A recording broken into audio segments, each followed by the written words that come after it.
Hola, ¿qué tal? Y bienvenidos sean todos ustedes al primer episodio de su podcast Historias del Automóvil. En este inicio de temporada hablaremos de cómo el automóvil se hizo de un lugar en la realidad nacional, además de contar cómo fue el auge del periodo industrial automotriz mexicano. Sin más por el momento, abróchate el cinturón de seguridad, revisa tus espejos laterales y demos marcha con este episodio. El automóvil en México tiene un largo tiempo de rodar por los caminos del país, y tiene sus historias interesantes, entretenidas y otras tantas curiosas. En alguna parte de la obra, Cada quien morirá por su lado, Adolfo Gili nos menciona que Francisco I. Madero salió raudo con destino a Morelia, a bordo de un Mercedes-Benz plateados, durante los primeros días del cuartelazo que terminaría con su presidencia en aquel fatídico febrero de 1913. El objetivo de su viaje, reubicar al general Felipe Ángeles, que en esos momentos era el encargado de remediar las disputas entre el gobierno federal y el ejército zapatista, para que ahora coordinara los esfuerzos en la defensa del Palacio Nacional. O también que a principios de la década de 1910 el ejército federal recibía sus primeros carros acorazados. Daban indicios de la importancia de la automovilidad para el Estado mexicano. Si bien se trata de dos ejemplos que parecían estar muy lejos de nuestra temporalidad, lo cierto es que el automóvil fue tan importante que las políticas industriales lo ubicaron como el objeto que colocaría a México en las vías del desarrollo, y de igual manera que configuraría la geografía y movilidad de sus ciudades. Desde principios del siglo XX, con la conformación de los autoclubes, consideraba que los automóviles eran el sinónimo de progreso y civilización, y fueron los miembros de la aristocracia porfirista quienes se encargaron de realizar las primeras reuniones de dueños, competencias y concursos de elegancia. Como pequeño paréntesis, para 1906 en la capital mexicana se tenían registrados apenas 600 automóviles. Eso sí, hay que señalar que en los primeros años de circulación del automóvil fueron bastante problemáticos, tanto para conductores como para los peatones. Los primeros eran señalados como desquiciados, adictos a la velocidad y el peligro. Publicaciones como el Universal Ilustrado acusaba el riesgo de los automóviles y sus choferes que en un total arrebato de egoísmo ignoraban la seguridad de los transeúntes y animales de tiro con los que compartían camino. Pero no todo eran críticas y quejas. Existieron algunos artículos y notas periodísticas que preguntaban si el conducir a altas velocidades y exponerse a los gases del escape no traería consecuencias adversas para la salud de quienes lo manejaban. La publicidad también tuvo su rol en la difusión del automóvil en el país. Se nos dice que el primer anuncio de una marca aparecido en la prensa nacional era de Oldsmobile, que se publicó el 8 de febrero de 1903 en El Mundo Ilustrado. Por otra parte, también existieron otro tipo de imágenes que fueron construyendo la imagen de los conductores de automóviles. Las gorras, chalecos y bufandas daban esta imagen de ser todo un gentleman y estar al último grito de la moda a la hora de tomar el volante. Sin embargo, este continuo ascendente de progreso automotriz se vio entrecortado por el estallido de la Revolución Mexicana. Tras el paso de sus diferentes fases armadas, ocasionaron que la industria quedara paralizada. Los caminos, si no estaban destruidos, estaban repletos de bandidos, y el poder adquisitivo del mexicano quedó bastante reducido. Aún con todo lo anterior, la historia industrial automotriz podemos situarla en su comienzo en 1925, cuando Ford instaló su primera planta en Ciudad de México, al norte, en la colonia Tepeyac. Su línea de producción comenzó a operar y a armar el modelo T. Es correcto, el próximo año la marca del óvalo azul estará de manteles largos, pues celebrará su centenario de ventas y producción ininterrumpida en el país. Volviendo al tema que nos atañe, 10 años después de Ford, General Motors se instaló en México y para 1938 Chrysler se les adhirió, bajo la denominación de Fábricas Automex, que fue traída por Gastón Azcárraga Vidaurreta, un conocedor de la industria automotriz. Paralelo al establecimiento de las primeras marcas automotrices en el país, bajo la administración presidencial de Plutarco Elías Calles, tenemos la creación de la Comisión Nacional de Caminos, que en 1926 inauguró su primera carretera pavimentada. Como un pequeño dato curioso, una cervecera presionó al gobierno federal para la elaboración de mejores caminos. La cervecería Cuauhtémoc solicitaba el asfaltado de algunas carreteras de terracería, puesto que lo accidentado de estos terrenos hacía que las botellas se rompieran en el camión mucho antes de llegar a las tiendas, lo que significaba costosas pérdidas en producto. Llegada la década de los 40, empieza a tomar forma el México contemporáneo. Bajo el mandato del presidente Manuel Ávila Camacho, es promulgado el Decreto para las Industrias Nuevas y Necesarias, o Ley de las Industrias de Transformación de 1946. Con ello, da inicio a la transición de un país agricultor y campesino a uno industrial y obrero. Dicha ley sentó las bases de la economía mexicana, que tomaba un modelo basado en la sustitución de las importaciones, caracterizado por su proteccionismo y aranceles elevados a todos aquellos productos que no fueran manufacturados dentro del país. Es en este periodo donde surge el sello del águila, que presentaba la leyenda de Hecho en México.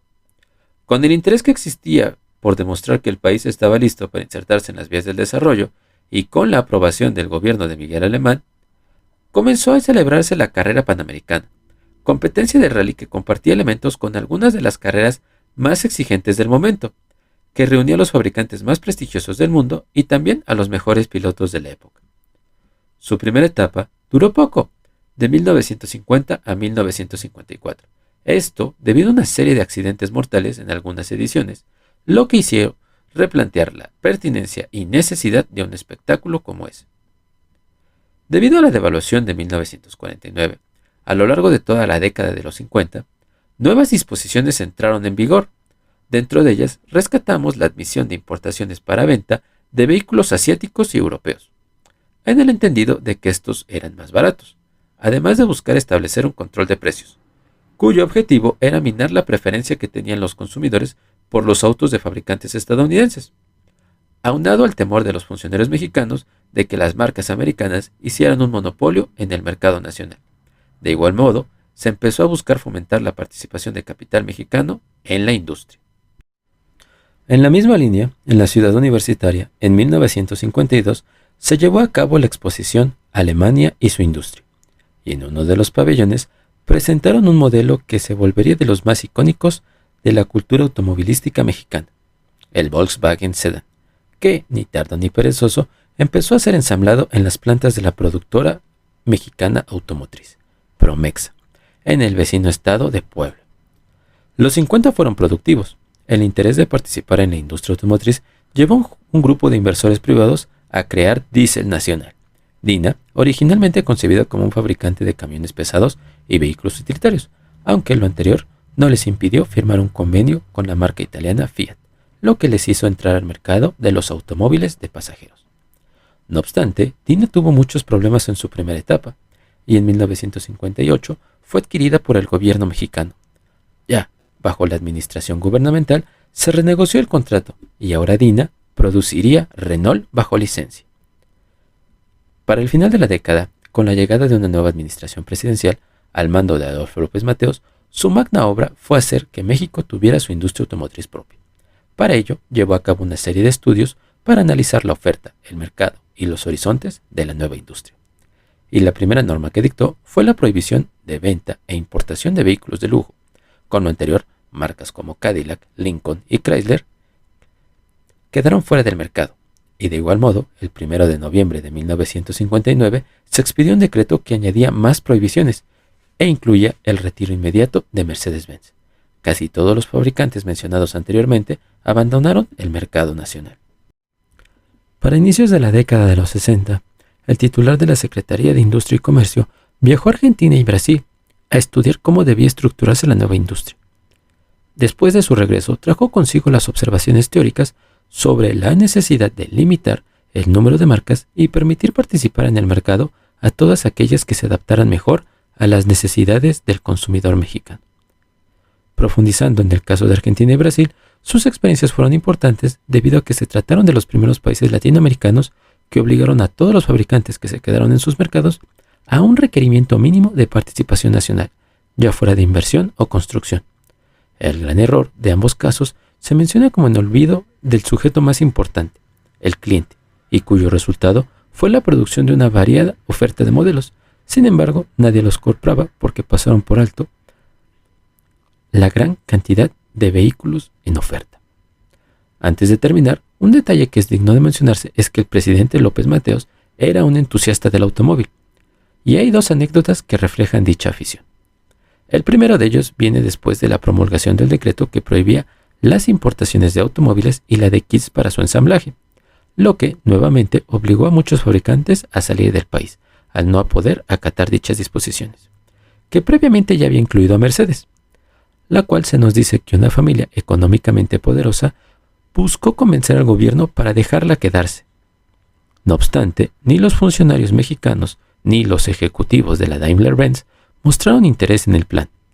La estrella terminó abandonando la oferta nacional y algunos autores señalan que eso fue un claro ejemplo de cómo algunos industrialistas del país buscaron aprovecharse de su amistad con el presidente, del que sabían era fanático de los autos de Mercedes-Benz, y así hacer dinero.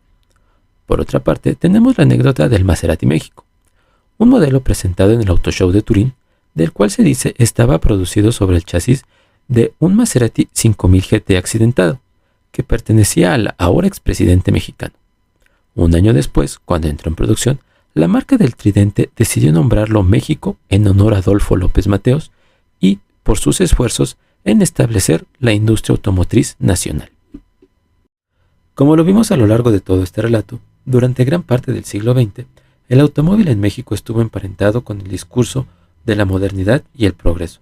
Si bien el detalle que podemos expresar es el paso de ser un bien de consumo de lujo, reservado solo para las élites y clases gobernantes, a buscar ser de uso masivo, que esté fuera de acceso para todos. La llegada de la década de 1950 significó el cambio de la concepción del automóvil. Medidas como prohibir la venta de modelos de lujo, establecer controles de precios, indicaban la preocupación del gobierno por el consumidor. La pregunta a formular ahora sería, ¿todas esas medidas funcionaron o se quedaron en el papel? Pero eso lo veremos en otro episodio. Este fue un episodio de Historias del Automóvil. Les agradecemos ser nuestro cómplice para pasar el rato. De igual manera, recordarles que estamos abiertos a sus sugerencias y, sin más que añadir, esperamos que hayan disfrutado el viaje. Que tengan buen camino, amables escuchas. Les saluda su locutor, esperando que se encuentren bien.